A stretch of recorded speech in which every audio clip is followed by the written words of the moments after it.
Welcome to this explainer. Look, if you've ever lost marks or, taken a hit to your professional credibility over a misplaced comma or a totally bungled citation in a bibliography, you are exactly in the right place.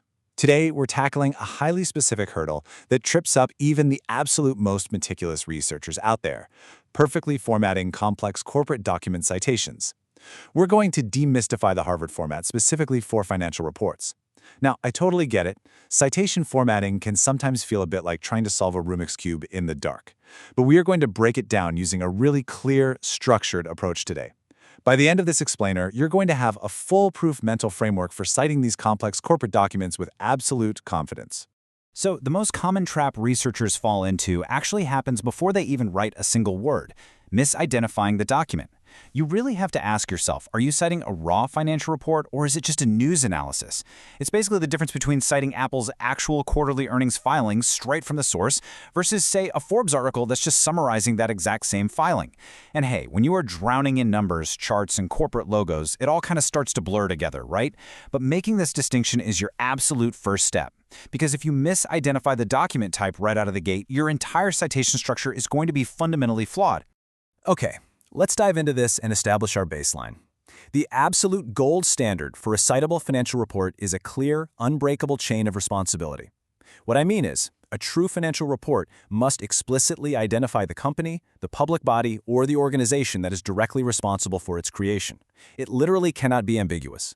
If you were examining a document and you honestly cannot immediately and clearly trace those numbers back to a specific corporate entity, say you can't tell if it came directly from the Federal Reserve or just some third-party think tank, then you do not have a primary financial report in your hands. Establishing this clear chain of responsibility is exactly what gives the document its true academic and professional weight. Now, what's really interesting about this breakdown is how we can forensically deconstruct the required DNA of your citation. It's like a giant puzzle. Think of a perfect reference as having specific essential building blocks that you absolutely must gather. First up, you need that corporate author we just talked about. Next, the publication year. Then, you need the exact report title, and I mean exact, no abbreviations or shorthand allowed. Crucially, you also have to capture the specific reporting period. Because let's face it, financial data is completely meaningless without its time frame. A Q1 report tells a vastly different story than a Q4 report. Then, if needed, you specify the document type. After that, you identify the publisher or the official filing body. And finally, because we live in a digital age where web pages are just constantly updating, you need the official URL paired with the exact access date when you retrieved it. Every single piece of this DNA allows your reader to retrace your exact research steps. But what happens when we hit a specific edge case? Things get slightly more complex when we hit regulatory filings. As we all know, bureaucracies absolutely love their paperwork. Regulatory bodies like the SEC, for instance, use highly specific alphanumeric identifiers to track millions of documents in massive databases like EDGAR. So if the Harvard Guide requests it, you must always include that specific form or filing identifier, things like an 8K or a 10Q. If you leave that identifier out, your citation essentially vanishes into a massive bureaucratic black hole. No one's ever going to find it. So when your document falls into this regulatory category, that filing identifier becomes just as absolutely crucial as the title itself. So how does this actually look in the natural flow of your writing versus at the very end of your document?